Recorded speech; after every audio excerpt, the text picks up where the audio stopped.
নিয়ে আসছিস পঞ্চাশ টাকা না? শোন বুধবার, এই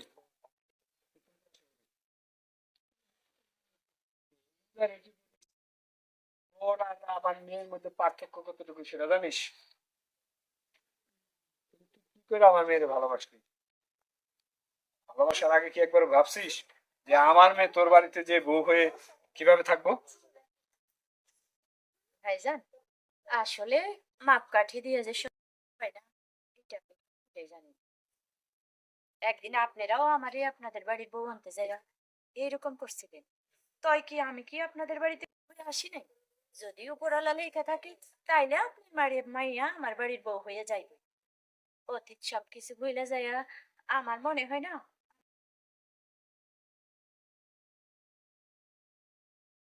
ঠিক আছে, ঠিক আছে, বুঝতে পারছি।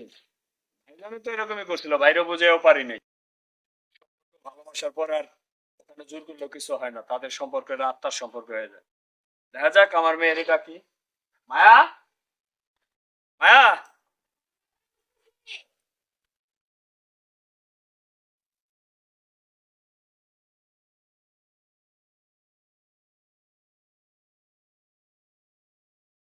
চিনিস?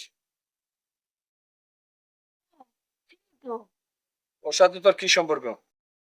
বাবা, সত্যি কথা বলতে ওরে আমি ভালোবাসি আর ও আমার অনেক ভালোবাসে।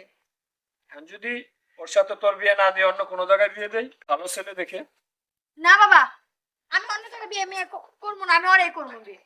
আর ওর চেয়ে ভালো, ওর তো কিছুই নাই। ওর বাবার যা সম্পত্তি ছিল সেটা তো বিক্রি করে পড়ালেখা করেছে, ওরা মানুষ করছে, সামান্য একটা কুড়ে ঘর। আর আমি তোর অন্য জায়গায় বড় বাড়ি দেখে বিয়ে দিব, সেখানে সমস্যা কি? ছেলে ভালো। শোনো বাবা, আমাদের দিকে এত কি হবে? বাড়ি না থাকুক, ওর মনটা তো আছে। ওর মনটা অনেক ভালো। ঠিক আছে, বুঝতে পারছি। আসলে তুই ভালোবাসা, তোর ভালোবাসা পরীক্ষা করার জন্যই আমি এতগুলো কথা বললাম। ঠিক আছে ভাবি, আমি আর কি বলবো।